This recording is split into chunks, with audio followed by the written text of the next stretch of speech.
जैसा कि आपको पता है कि हमारी हर साल जनरल बॉडी मीटिंग होती है, वो ज़्यादातर नई दिल्ली में होती है। लेकिन हमारी जो बाहर जब भी मीटिंग होती है तो हम लोग अलग अलग जगह पे करवाते हैं।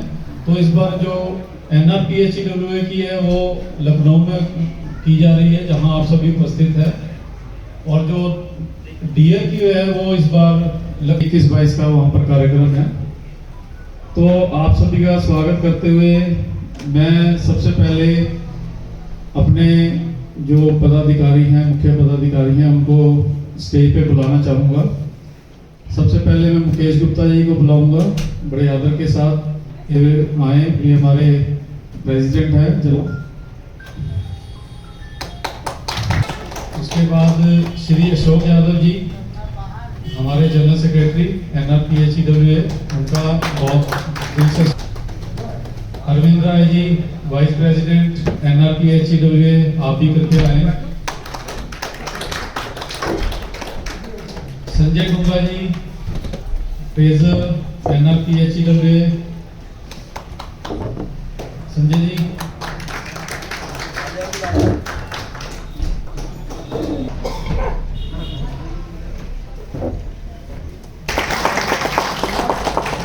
RDSO के हमारे जो साथी हैं नललाल यादव जी, वो कृपया आ जाए, वो माला पहना के अशोक यादव सर का स्वागत करेंगे।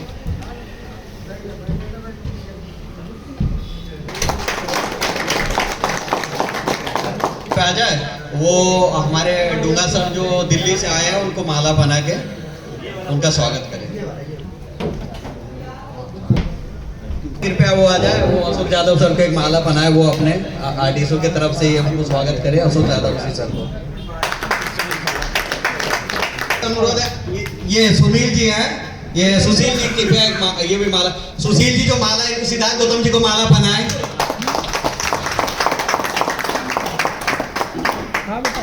और ये पटेल जी से अनुरोध है, कृपया वो हमारे डूंगा सर है, संजय डूंगा सर को अर्चना मैडम से अनुरोध है, कृपया आप भी आगे तक आए, अपना समय दिए, उसके लिए आप लोगों का भी बहुत बहुत आभार, धन्यवाद।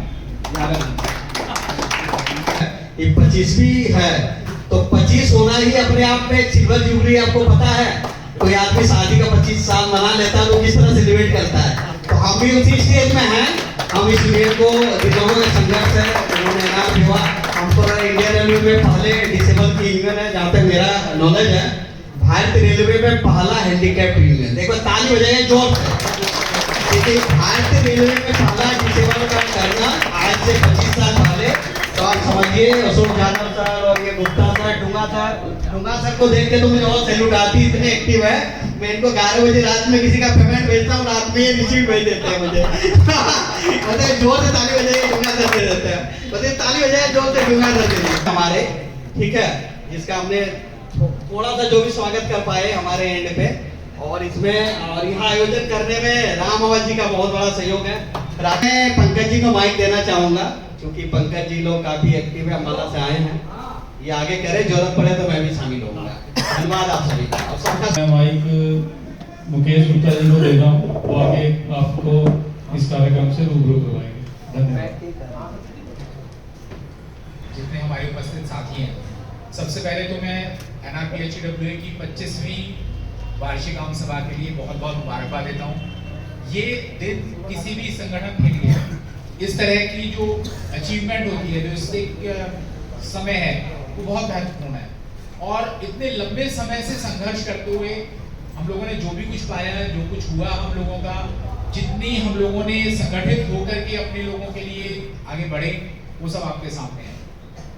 इस क्रम में आज जनरल बॉडी मीटिंग के जो हमारे महत्वपूर्ण विषय हैं, उनके ऊपर बात करने के साथ साथ हम लोगों ने विशेष रूप से महतो जी, रामावत जी और लखनऊ मंडल के अपने साथियों के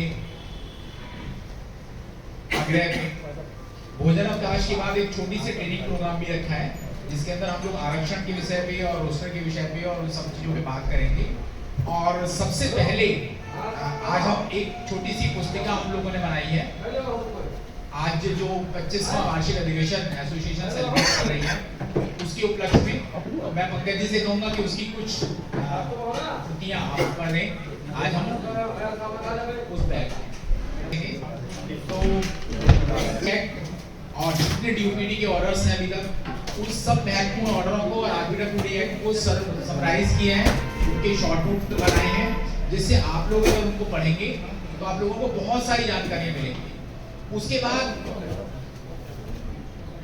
मई 2022 के बाद जितने भी हमारे रिजर्वेशन इन प्रमोशन, मास लिस्टेशन और इनसे संबंधित जो भी आदेश निकले हैं उनकी प्रतियां उनके अंदर हैं, और रोस्टर के बारे में उसके अंदर कुछ हमने महत्वपूर्ण फॉर्मेट और रोस्टर बना करके एक लगाया है एग्जाम्पल के लिए, क्योंकि बहुत बड़ी समस्या है, उसके ऊपर हम लोग विस्तार से बाद में बात करेंगे। तो सबसे पहले मैं अपने सभी साथियों से कहूंगा कि इसका हम लोग आज एक ऑफिशियली इनॉग्रेशन करने के लिए हम वो कर रहे हैं आप लोगों के लिए।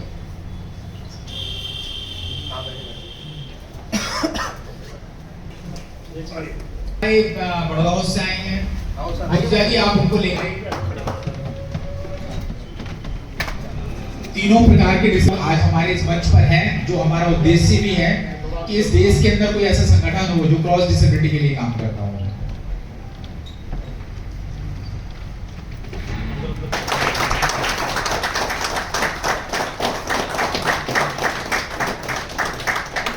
ट्यूशन करा दीजिए। और हम लोगों का पहला प्रयास किताबों के बारे में पंकज जी से मेरा एक और अनुरोध है कि प्रयास ये करें कि हमारे जितने साथी यहाँ पर पटेल जी और ये सुनील पांडे जी भी कृपया सबको ये हमारे जो एक बुकलेट है कि हम लोग आगे करते हैं कार्रवाई शुरू, ताकि ट्रेनिंग प्रोग्राम जो हम लोगों ने छोटा सा रखा है उसके लिए समय कम ना रहे। तो सबसे पहले मैं अपने संजय डोंगा जी से कहूंगा कि वो विगत वर्ष जो 2023-24 का हमारा जो हम लोग हर साल करते हैं कि अकाउंट सभी सदस्यों के सामने बताते हैं कि भी हमारा कितना रिसीव पेमेंट हुआ, तो उसके बारे में संजय डोंगा जी आपको जानकारी देंगे। और अगर आप किसी ने कुछ प्रश्न भी पूछना हो उनसे इस विषय पे तो वो बात कर सकते हैं साथ के साथ। धन्यवाद। हमारे पास जो ओपनिंग बैलेंस था कैशिंग और बैंक का वो था 5,82,190 रुपए, जिसमें से बैंक का अमाउंट था 5,81,045 रुपए। हमारे पास पीरियोडिकल मेंबरशिप यानी कि जो 700 रुपए की मेंबरशिप्स हैं वो आई हैं 30,800 रुपए की, और लाइफ टाइम मेंबरशिप आई है हमारे पास 18,600 रुपए की, और सिल्वर जुबली में जो कंट्रीब्यूशन हुआ है 23-24 में वो है 43,800 का, जो हमने 300 रुपए की रसीदें कटवाई थी सिल्वर जुबली प्रोग्राम के लिए। इलेक्शन की फीस थी हमारी 1,800 रुपए की, बैंक इंटरेस्ट हमारे पास था 16,088 रुपए, यानी कि टोटल हमारे पास रसीद थी 6,83,778 रुपए।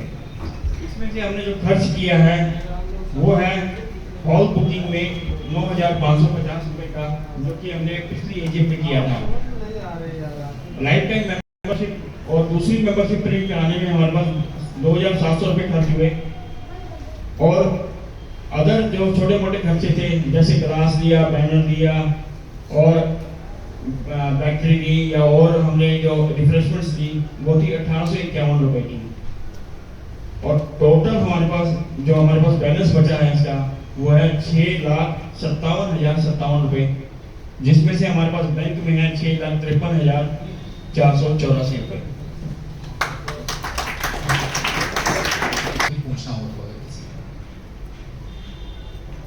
अच्छा, दूसरी बात, किसी तरफ से कोई हैंड रेज नहीं है, मैं नीलम मैडम सहित अपने सारे दृष्टिबाधित साथियों को एक बात और कहना चाहूँगा कि वो बुकलेट देख के ये ना सोचें कि ये प्रॉपर उनके लिए सुगम नहीं है, मतलब उनके लिए एक्सेसिबल नहीं है पढ़ना।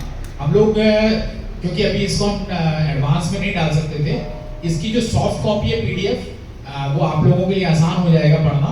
वो हम एनआर रेलवे के जितने भी हमारे नॉर्दर्न रेलवे के ग्रुप हैं उन सभी में हम इसका PDF की कॉपी डाल देंगे, तो मुझे लगता है फिर आप लोगों के लिए पढ़ना आसान हो जाएगा इस सबको बुकलेट के साथ साथ।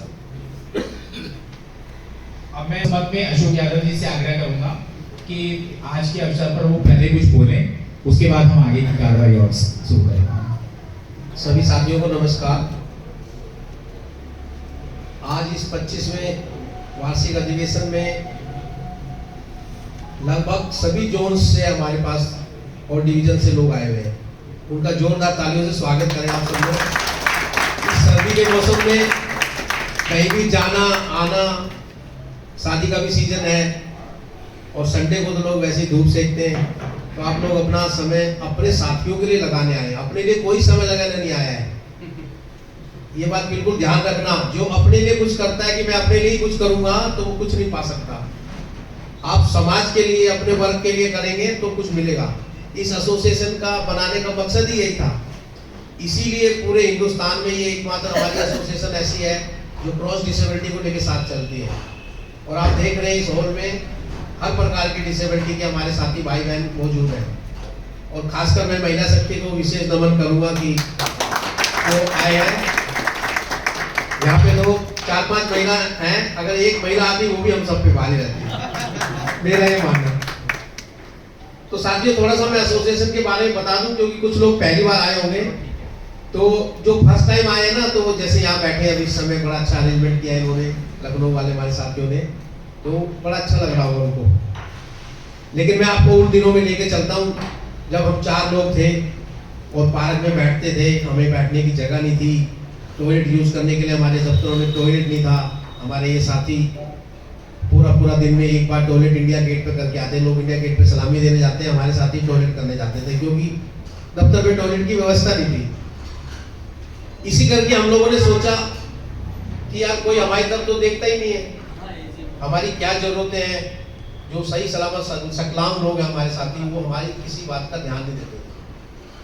तो सबसे पहले आपको कुछ भी पाने के लिए, कुछ भी करने के लिए, कुछ भी लोगों को जताने के लिए ये दिखाना पड़ता है कि हाँ मैं हूं। पहले अपनी उपस्थिति दर्ज करानी पड़ेगी आपको। कम से कम इस 25 साल में हमारी एसोसिएशन ने ये काम तो किया कि हमने हर जगह अपने दिव्यांग साथियों की उपस्थिति दर्ज करा दी। और जब लोगों को छोटी दुकान है, कोई मदर डेयरी की, कोई मिठाई की है, तो जब दुकान खुल जाती है, जब भी तो हम सामान लेने जाते हैं ना, तो हमने भी एक दुकान खोल दी लोगों के दिमाग में कि ये लोग भी हमारे आसपास हैं और इनके लिए हमें काम करना पड़ेगा। तो अब तो ये दुकान लग रहा है एसी हो गई। उस समय तो हम लोग पार्क में बैठा करते थे, लंच में जाके वहीं खाना खाते थे, वहीं डिस्कशन करते थे। तो बड़ा संघर्ष किया, लेकिन इस संघर्ष में हमारे साथियों ने बहुत साथ दिया। जहां जहां हम लोग पहुंच पाए, जहां जहां हमारी एसोसिएशन की पहुंची, मेन तो मीडिया का रोल है, सोशल मीडिया से हम लोगों को ज्यादा कनेक्ट हुआ और उन लोगों ने भरपूर साथ दिया। क्योंकि हमको शुरू से ही कमजोर समझा जाता है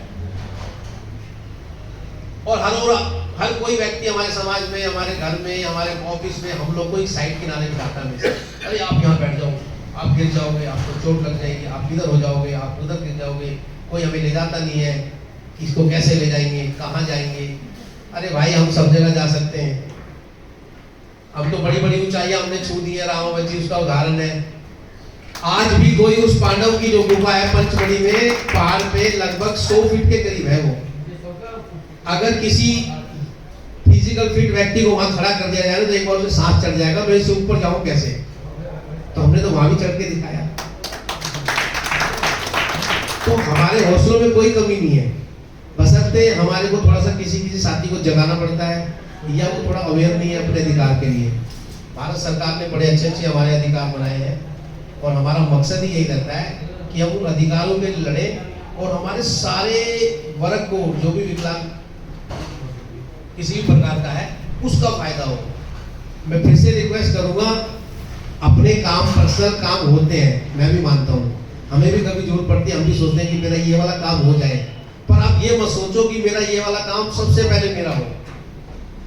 पहले हमारी कैटेगरी का काम होगा तो उसमें सबका काम हो जाएगा। जितने भी पॉलिसी मैटर होते हैं वो कैटेगरी के लिए होते हैं। हमारे बहुत से कई साथी बड़े नाराज हो जाते हैं इस बात पे, मेरा ये काम नहीं हुआ, मेरा ये नहीं हुआ। आप छोटी छोटी बातों में मत चलो। अभी प्रमोशन में रिजर्वेशन का जो हुआ है, ये किसी एक व्यक्ति के लिए तो हुआ नहीं ना, चाहे वो हमसे जुड़ा है या नहीं जुड़ा है, सबके लिए हुआ, तो सबका हो जाएगा फायदा। अब उसमें मैं सोचता सिर्फ मेरा ही हो जाए, मैं अपने लिए लड़ता रहता, तो इतना जो हम लोगों को फायदा मिला सबको वो मिलता नहीं कभी। तो समाज तो हमेशा पीछे छोड़ेगा आपको। आप हमेशा सोचो कि हमें आगे चलना है, कभी भी अपनी विकलांगता को लेकर शर्माना नहीं है, क्योंकि ये सब दिखता है हमारे सामने। हम कितना भी छोटे, मैं पैदल चलूंगा, मेरा साथी जो बोल सुन नहीं सकता वो साइन लैंग्वेज में इंटरप्रेट करेगा, ब्लाइंड साथी किसी का सहारा लेगा, तो छुप तो सकता ही नहीं। सबसे बड़ी बात यह है, मैं एक बार पाकिस्तान में गया था, तो वहां मैं बड़ी अच्छी बात सीख के आया था। तो वहां के प्रधानमंत्री ने बोला था ये बात कि ये पूरी दुनिया भगवान बनाता है, वो उसको खुदा कह रहे थे, ये खुदा ने बनाया है। तो जो माजूर बोलते हैं विकलांग लोगों को, उर्दू में माजूर बोलते हैं। तो बोला ये जो माजूर लोग हैं, ये भी तो भगवान ने ही बनाए ना, हम लोगों को तो जैसा भी जीवन मिला सबको भगवान की तरफ से मिला है। तो बोला अगर हम इनकी शान में या इनके काम में कुछ गुस्ताखी करते हैं तो उस अल्लाह के या भगवान की दरबार में गुस्ताखी करते हैं। तो अगर ये बात लोगों को समझ आ जाएगी कि ये मेरा साथी जो विकलांग है ये मेरे जैसा ही है, इसको कोई ऐसी बात नहीं है, कोई ना कोई बीमारी सब में होती है। और बहुत से लोग बिल्कुल ठीक होने के बाद, मैं तो हमेशा उस व्यक्ति को कहता हूँ डिसेबल, जो काम किसी काम को कर नहीं सकता ना, वो डिसेबल है। दुनिया में हमसे ज्यादा वो लोग डिसेबल है जो सब कुछ होते हुए भी कुछ काम नहीं कर पाते। तो फिर हम भी तो वही बात है ना, कुछ काम हम नहीं कर पाते तो कुछ काम वो भी नहीं कर पाते, तो हम उनसे कम क्यों है? समाज क्या है, हमको कमजोर समझता है। वो किसी ने एक बार कहा था कि हमारे लोगों के लिए कहा होगा, मेरे को ऐसा लगता है कि एक पत्थर को चोट खा के, पत्थर पे चोट मार के, जैसे समाज हमें टीज करता है, कुछ बोलता है, तो चोट मार के वो कंकर हो गए कि ये जो पत्थर था ये कमजोर था, सब लोग इस पे चोट मारते ये सब कंकर हो गए। लेकिन वो क्या हुआ, गलती हो गई उन लोगों को सोचने में, वो कंकर चोट खा के संकर हो गया। तो हमें यही सोच बदलनी है। बस मैं लास्ट में यही रिक्वेस्ट करूंगा कि आप अपना स्वार्थ छोड़ दो। बहुत से भाई हमारे लोग नाराज हो जाते हैं कि ये मेरा काम नहीं हुआ तो बाहर में जाए, एसोसिएशन बाहर में जाए, विकलांग मुझे कोई लेना देना नहीं है, मेरा काम नहीं हुआ। ऐसा मत सोचो, मेरा काम नहीं हुआ ये सोचो मेरे सबका काम होना चाहिए। उनका तो काम हुआ, किसी का तो होगा। जब कोई लड़ता है ना तो किसी के लिए लड़ता नहीं है वो। जब कभी डिसेबिलिटी एक्ट आया होगा या ये रिजर्वेशन लागू होगा बहुत पहले, जिनकी वजह से हम लोग अब सब बैठे हैं नौकरी में, हमारे लिए किसी ने लड़ा ना, तो जो वो लड़के हमारे लिए इतना दे गए, तो क्यों ना हम आने वाला रास्ता अपने भाई बहनों के लिए साफ करते हुए जाए जितना हम कर सकते हैं, ताकि उनको आगे आने में कोई दिक्कत ना हो। तो मैं एक बार फिर से आप सबको मुबारकबाद दूंगा कि 25 वर्ष हो गए हमारी एसोसिएशन को, और ये सौभाग्य की बात है कि 25वीं जनरल बॉडी मीटिंग लखनऊ में हो रही है। मुझे इस बात का बड़ा गर्व है। और आप लोगों की जीवन में एक इतिहास का एक क्षण लिखा गया। आप पूरी जिंदगी हर जगह बोलेंगे इस एसोसिएशन का 25वां अधिवेशन हमारे लखनऊ में हुआ था। तो मैं फिर से आपको धन्यवाद, थैंक यू। वाइस प्रेसिडेंट है, मगर इनका रोल जितना सामने से दिखाई नहीं देता उतना पीछे से ही करते हैं। इनको बोलने में ज्यादा वो नहीं लगता, ज्यादा बोलने के लिए नहीं वो करते, लेकिन पीछे से मैं आप लोगों को बताऊं, जितने हमारे जो फाउंडर मेंबर्स थे 25 साल पहले जब हम लोग बैठा करते थे, उनमें से एक है। उन्होंने हमेशा एसोसिएशन के साथ खड़े रह करके और पीछे से सपोर्ट करके एसोसिएशन को बढ़ाने का काम किया। जब भी हम लोगों के जो ऐतिहासिक जब भी समय हुआ, हम लोग पे कमीशन में गए 2-3 बार। मुझे आज वो दिन याद है। अगर आप लोग सभी लोग जानते हैं कि पे कमीशन कितना महत्वपूर्ण होता है सरकारी कर्मचारियों के लिए, केवल डिसेबल की बात नहीं करता। अगर आप देखना चाहें तो 4th CPC से लेकर के 4th में 5th में कहीं डिसेबल लोगों के बारे में एक शब्द नहीं लिखा गया। आप उसको देख सकते। जब 6th CPC का टाइम आया तो हम लोग जागरूक हुए। वहां से आपसे बात करना चाहूंगा और ये बताना चाहता हूँ कि किस तरीके से हम लोगों ने संघर्ष किया।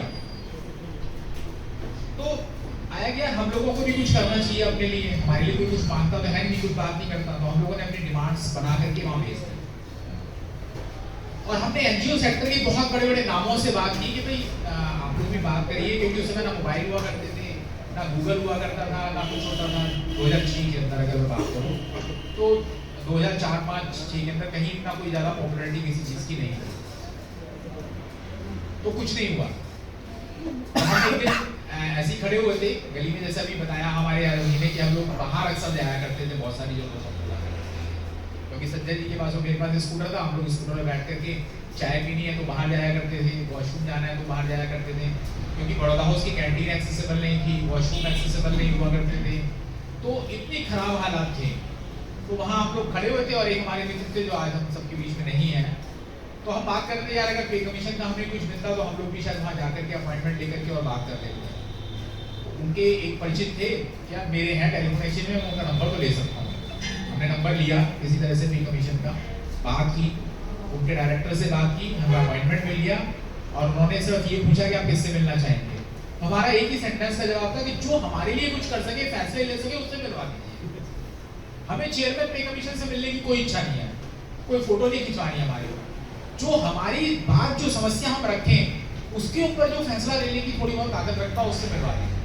तो उन्होंने कहा ठीक है, आप कल आ जाइए, सेकेंडरी पे कमीशन जो है मैडम संगीता कुछ कहती थी वो, आप उनसे हम मिलवा लेते हैं। तो आप लोगों के सामने देखिए, मैं, संजय डूंगा जी और अरविंद राय, हम 3 लोग उसमें गए। बसंत कुछ इंडस्ट्रियल एरिया के अंदर उस समय उनका ऑफिस था, जो हमें मालूम ही नहीं था कहाँ पर है, रास्ता नहीं मालूम था, तो हम लोग एक ऑटो करके गए किराए पे। संजय डूंगा जी उस दिनों व्हीलचेयर में नहीं जाते थे, लेकिन दोनों तरफ बैसाखी लगा करके चला करते थे, दोनों पैरों में कैलिपर पहनते थे, और अरविंद जी की भी आप देखते हैं। तो हम लोग वहाँ गए, वहाँ बहुत सारी बातें हुई। जो मैं सबसे महत्वपूर्ण बात बताना चाहता हूँ वो वापसी किया। उन्होंने हमसे पूछा कि अगर आपके पास कन्वेंस नहीं है तो हम आपको छुड़वा देते हैं गाड़ी से।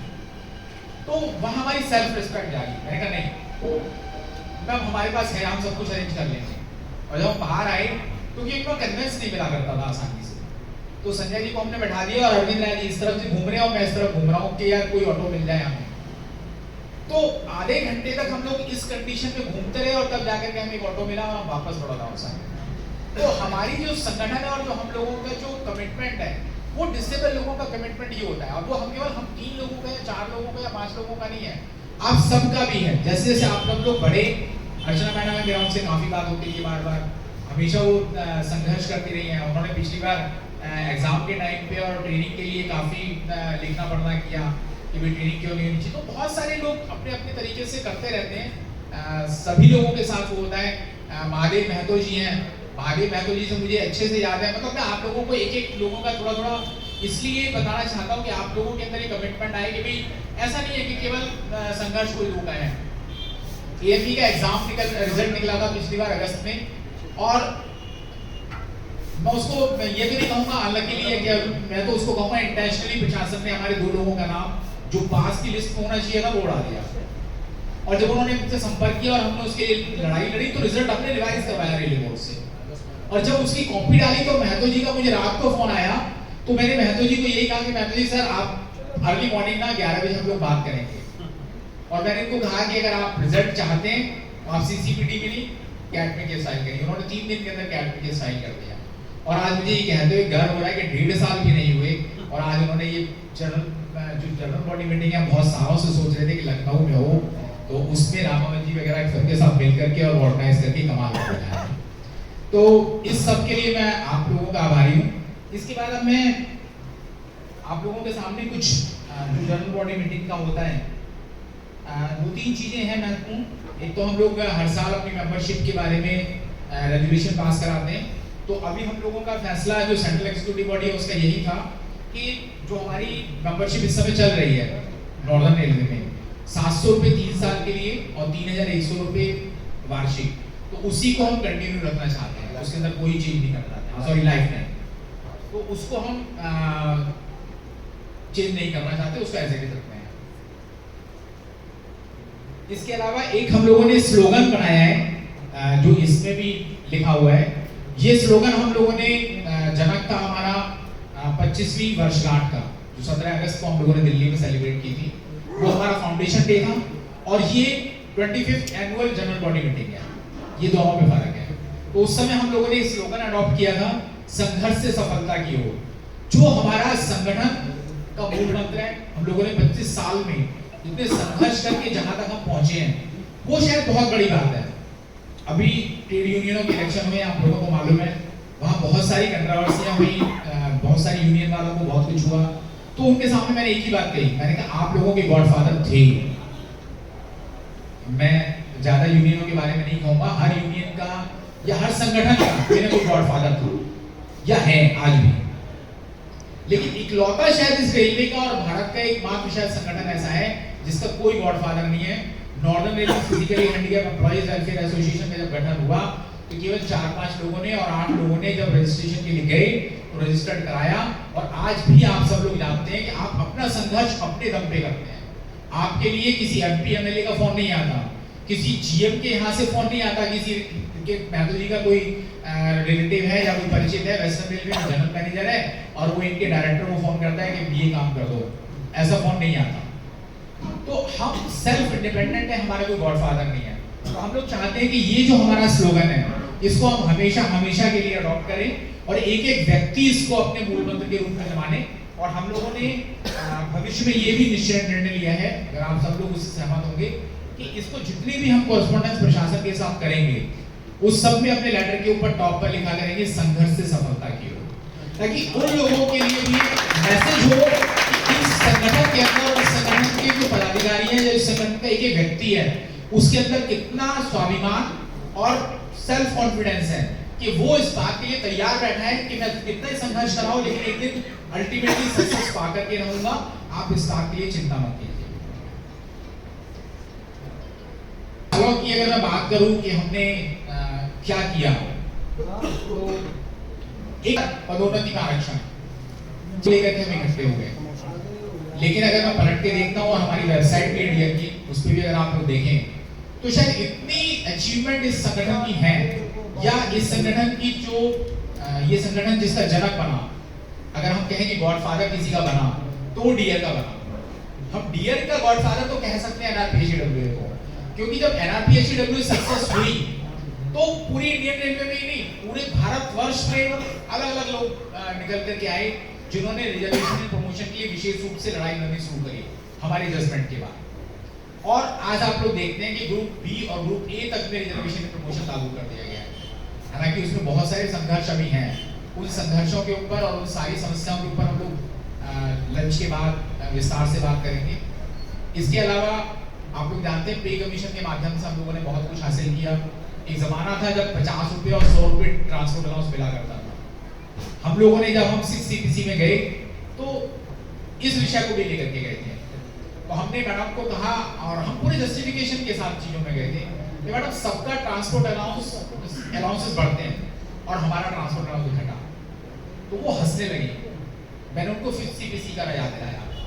मैंने कहा मैडम 5CPC में क्या था, नॉर्मल लोगों को कोई ट्रांसपोर्ट अलाउंस नहीं मिला करता, हैंडीकैप लोगों को हैंडीकैप कन्वेंस अलाउंस के नाम से अलाउंस मिला करता, जिसकी सीमा थी 50 रुपये या 100 रुपये पहले। अब हम लोगों को क्या मिलता है 200 रुपये। आप बताइए 10 साल में क्या इतनी महंगाई बढ़ी है केवल? तो बहुत सरप्राइज हुई उम्मीद, उन्होंने भी कहा हाँ। तब हमने उनको सारी चीजें एनालाइज करके बताई और उन लोगों के सामने हमने कहा कि आप डबल ट्रांसपोर्ट अलाउंस के साथ साथ एक मिनिमम का कंसेप्ट रखिए कि मिनिमम इतना जरूर मिलना चाहिए, क्योंकि हमारी बहुत सारी समस्याएं ऐसी हैं जो इस बात पे निर्भर नहीं करती कि मैं दिल्ली में रहता हूँ या कलकत्ता में रहता हूँ या लखनऊ में रहता हूँ या फिरोजपुर के इंटीरियर में रहता हूँ।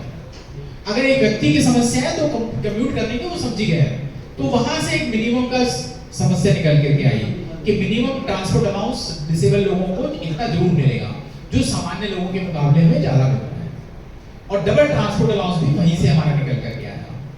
इसी तरीके से आप में से जो हम लोगों का था डिसेबल वुमेन्स के बारे में, जिसका नेशनल पॉलिसी जो हमारी बनी थी 2005 में, उसमें जिक्र किया गया था कि जब नवजात शिशु महिलाओं का हो तो उनको क्योंकि शारीरिक प्रॉब्लम है इस वजह से उनको कुछ आर्थिक सहायता की आवश्यकता सरकार की तरफ से है।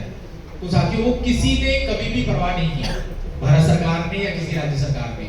और आप लोग जानते हैं आज भी भारत सरकार यस राज्य सरकार या निगम की तरफ से महिलाओं को इसके विषय में कोई सहायता, आर्थिक सहायता नहीं दी जाती। केवल सरकारी कर्मचारियों वर्ग में जो महिला है उनको शिशु पालन भत्ता दिया जाता है 2 साल तक, वो केवल और केवल इस संगठन की देन है। एक्सेसिबिलिटी के ऊपर जितना काम किया, हालांकि बहुत काम बाकी है, अभी बड़ौदा हाउस में बहुत काम बाकी है। मैं ये नहीं कहूंगा कि बड़ौदा हाउस फुल्ली एक्सेसिबल है, अभी भी हम लोग बड़ौदा हाउस में भी लड़ रहे हैं, क्योंकि इच्छा क्या होती है कि मुझे लगता है कि यार अगर मेरे पास ये मोबाइल आ गया ना तो कल नहीं था आज है, अब मैं कहूंगा यार ये आया तो मुझे इससे अच्छी क्वालिटी का मोबाइल चाहिए, क्योंकि मैं उसको डिजर्व भी करता हूं। ऐसा नहीं है कि मैं डिजर्व नहीं करता। और चीजें नहीं है, सब कुछ है, भारत सरकार के पास पैसा भी है, पॉलिसीज भी हैं, समस्या केवल इंटेंशन की है।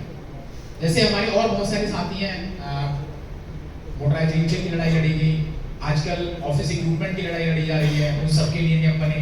जो हमारा रेलवे बोर्ड का जो लेटर है मई 2014 का, वो फरवरी 2014 में डीओपीटी ने निकाला।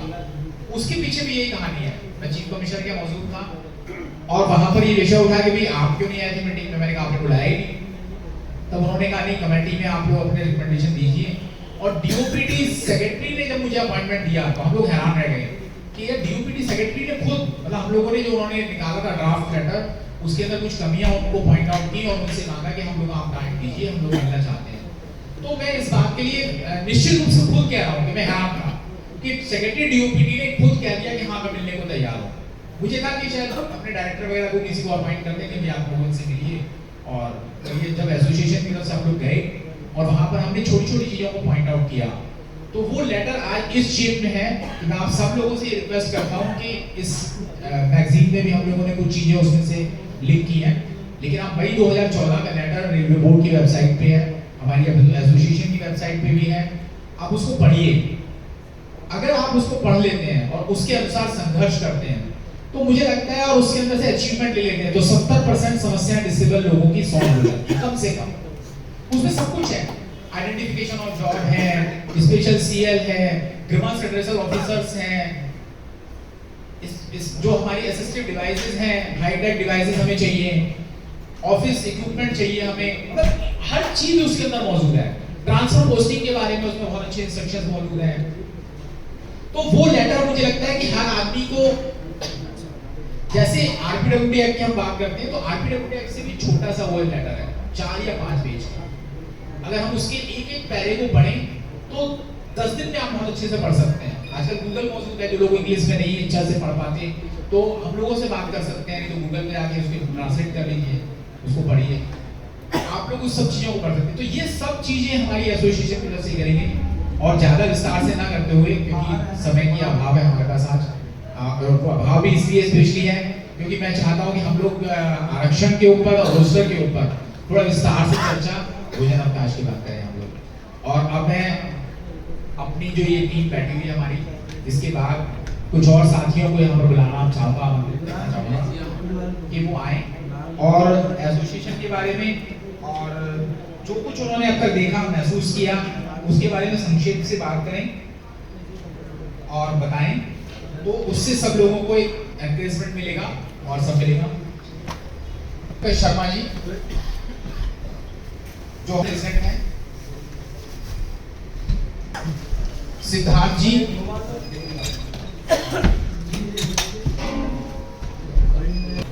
और साथ साथ में कृष्णकांत जी को जो मुरादाबाद डिवीजन से आए हैं और मुरादाबाद डिवीजन के अंदर हमारे पोस्ट होल्डर हैं।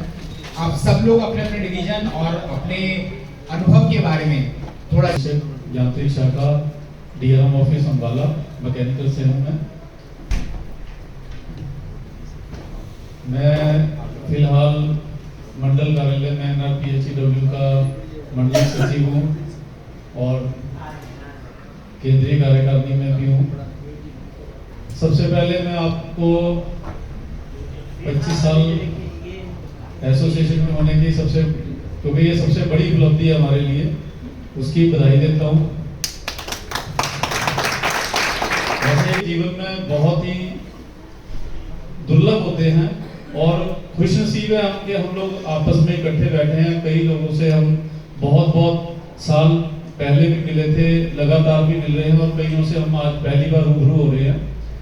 तो हमें इस चीज के लिए बहुत अपने आप को सौभाग्यशाली मानना चाहिए।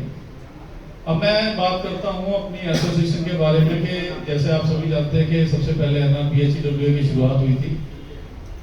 तो वो संघर्ष आप मुकेश जी ने बताया, आपको यादव जी ने बताया, बहुत सारी बातें हैं कहने की और बहुत मतलब एक तो 5 मिनट में कह लीजिए या थोड़े से समय में हम लोग इस चीज को इतना नहीं कह सकते। लेकिन एक मैं व्यक्तिगत अनुरोध सभी लोगों से करता हूँ कि 25 साल पूरा होने का मतलब है कि हम एक विश्वास कायम हो जाता है कि हम एक ऐसी एसोसिएशन के साथ जुड़े हुए हैं जो कि लगातार काम कर रही है और अपना अस्तित्व भी बनाए हुए है और आगे भी वो इसी तरह से काम करती रहेगी। तो मैं एक व्यक्तिगत रूप से चाहता हूं कि सभी लोग जितने भी इस एसोसिएशन से जुड़े वो लाइफ टाइम मेंबर बने। ये मेरा अपना व्यक्तिगत अनुरोध है और मेरी व्यक्तिगत सोच है, इसको मैं वैसे अदरवाइज नहीं जोड़ता। लेकिन उसका कारण ये है कि हमारी जो लाइफ टाइम मेंबरशिप है वो अपने आप में अनोखी है। सबसे पहले तो ये है कि इसमें आप रिटायरमेंट के बाद भी एसोसिएशन के सदस्य रहते हैं, और यानी कि जैसे LIC वाले कहते हैं जिंदगी के साथ भी जिंदगी के बाद भी, लेकिन हम जिंदगी के साथ ही अंत तक बने रहेंगे। और ये एक बहुत अच्छी चीज है, इसको शब्दों में बयान करना बड़ा मुश्किल होता है कई बार, मैं सोचता हूँ तो ये मेरा व्यक्तिगत अनुरोध है। और बाकी जैसे कि हम लोग आपस में संघर्ष कर रहे हैं, तो एक चीज और मुझे याद आती है कि हम लोग, मैं कई बार ग्रुप्स में भी डालता हूँ ये बात, कि हम लोग एसोसिएशन के स्तर पे तो जो भी संघर्ष कर रहे हैं, जो भी कार्रवाई कर रहे हैं वो करते ही है, लेकिन व्यक्तिगत रूप से भी आप लोग अपने अपने जहाँ भी आप कार्यरत हैं, आप अपना कार्य जरूर कीजिए। एप्लीकेशन देनी है, कोई जो आपने काम करवाना है, जो आप सोचते हैं कि ये होना चाहिए हमारे लिए, वो आप कीजिए। उसकी एक कॉपी जो है वो एसोसिएशन को कीजिए, जहाँ भी आपकी ब्रांच है, जहाँ भी आप के कार्यकर्ता सक्रिय है, पदाधिकारी हैं, ताकि उसको ओवरऑल भी लिया जाए और व्यक्तिगत रूप से भी लिया जाए। यानी कि दोनों चीजें साथ साथ चलनी चाहिए, तभी हम सफल हो पाते हैं। अगर हम ये सोचेंगे कोई हम अकेले कर लेंगे तो भी नहीं हो सकते। और अगर एसोसिएशन के लेवल पे हम सोचेंगे जो शीर्ष पदाधिकारी हैं वही संघर्ष करते रहे, वही सब कुछ करते रहे, तब भी कुछ नहीं हो सकता। और अगर होता भी है तो उसमें काफी समय लग जाता है और उतने परिणाम नहीं निकल पाते जितने हम चाहते हैं। लेकिन फिर भी जैसे कि आप लोग एक दूसरे से परिचित भी हैं और आप लोगों को पता भी है, करते करते काफी सारी ऐसी उपलब्धियां हो गई हैं जो एक पूरी लंबी सूची बन चुकी है, और हम ये चाहते हैं कि ये चीजें आगे भी बढ़ती रहें। तो मैं ज्यादा नाम कहते हुए, मेरे साथ बाधा से ही नीलम जी आई हैं, नीलम गगवाल जी, वो हमारे पास इंजीनियरिंग ब्रांच में OS हैं और काफी सक्रिय हैं। अब जैसे विजुअली चैलेंज के लिए एक सॉफ्टवेयर की बात चल रही है, तो ये लगातार अधिकारियों से और हमसे सबसे संपर्क बनाए हुए हैं, और हमें जहां भी जरूरत पड़ती है, और ये सबसे बड़ी खासियत इनकी है कि हर मीटिंग में पहुंचती हैं ये। जैसे कि ये विनोद जी हैं हमारे, पहले बाला मंडल में थे और दिल्ली मंडल में चले गए, तो उनके साथ आई हैं। तो एक मैं कहना चाहूँगा कि एक जोरदार तालियां इनके लिए। तो नीलम जी, आप प्लीज जो भी आपके मन की बात है, जो हमारे और जो युवा साथी हैं, मतलब मेल और फीमेल सभी को इससे प्रेरणा मिलेगी। आज मैडम बोल के भी दिखा दो। वैसे आपकी मुस्कुराहट में एक बात कह दूं, किसी मंच पे बैठ के आपकी मुस्कुराहट देख के हम बेहोश हो गए। अभी होश में आए थे, आ रही सीधे जाना है, मोड़ना नहीं। किराया पार करेंगे 100-200 मीटर में राइट साइड। हेलो, मैं पहुंच जाइए, और वेट हो रहा है, कई लोग चेंज कर लिए गंगवार है। वैसे तो गंगवार है, लेकिन डॉक्यूमेंट्स पे वो एरर कर दिया, तो वही जरूर है। तो इंजीनियरिंग ब्रांच से हूँ मैं, OS की पोस्ट पे, और मैं 2016 की ज्वाइनिंग है मेरी। तो तब से आज तक मैं DL से जुड़ी हूँ। और देखो, थोड़ी देर में कहीं भी आप एडजस्ट होने में टाइम तो लगता है। तो पहले मैं नहीं समझ पाती थी कि मतलब जब फर्स्ट सेमिनार हुआ था, वो मुझे नहीं पता था कि कैसे कहाँ जाना है, क्या है। तो धीरे धीरे जब मैं पता चला मेरे को, फिर मैं खुद मैंने आना जाना करा। फिर पंकज जी से मेरी बात हुई, और अब तो सबसे बहुत अच्छी बॉन्डिंग है मेरी। मतलब कहीं भी आना जाना होता है, मैं पूछ भी लेती हूँ। और जैसे पंकज शर्मा जी लेवल में भी बता पाते हैं, तो फिर मैं मुकेश जी को डायरेक्टली कॉल कर लेती हूँ। पहले मुझे ये लगता था कि मैं किसी से बात करूँगी तो पता नहीं कोई क्या सोचेगा, ये सोचती थी। लेकिन अब ऐसा कुछ नहीं है। तो मेरा कहना इतना ही है कि करता कोई किसी के लिए कुछ भी नहीं है, बस हमें खुद को आगे बढ़ना है। और कहीं भी अगर हम जाएंगे तो हमें ये लगना चाहिए कि हम जब खुद आगे बढ़ेंगे तभी कोई हमें सपोर्ट करेगा। अगर हम ये सोच के बैठेंगे कि नहीं, ये एसोसिएशन नहीं करती या कोई भी यूनियन हमारे लिए नहीं करता, लेकिन मेरा मानना ये है कि अगर हमें प्रमोशन भी चाहिए होता है तो वो हमें खुद लड़ना पड़ता है। आगे हमें रास्ता बता सकता है कोई भी, पर उस रास्ते पे कैसे चलना है ये हमें खुद पता होना चाहिए। क्यों जब मेरा प्रमोशन हुआ था तो बहुत लोगों ने सोचा था, मेरी ब्रांच वालों ने, कि इसका नाम हो, फिर काफ़ी परेशान भी किया था एग्ज़ाम देने के लिए। तो मेरे हस्बैंड भी मतलब साइटेड हैं तो काफ़ी सपोर्ट करते हैं मेरे को, और ये शर्मा सर भी जानते हैं उनको अच्छी तरह से। तो हर चीज़ में कहीं भी आना जाना हो कभी ये नहीं कहते कि मत जाओ। और अभी बच्चे हैं छोटे तो इसलिए उन्होंने बोला कि तुम चली जाओ, फिर मैंने भी थोड़ा सा मना कर दिया उनको। तो ये चीज़ है कि सपोर्ट की बात होती है। सपोर्ट हर किसी, चाहे आप घर में भी रहोगे, घर में भी आपको सपोर्ट पूरी तरह से कभी नहीं मिलेगा। हम सपोर्ट अगर हमें लेना है तो हमें घर में भी खुद ही आगे बढ़ना पड़ता है, और लोगों के बीच व्यवहार कैसे बनाना है ये हमें खुद आगे बढ़ना पड़ता है।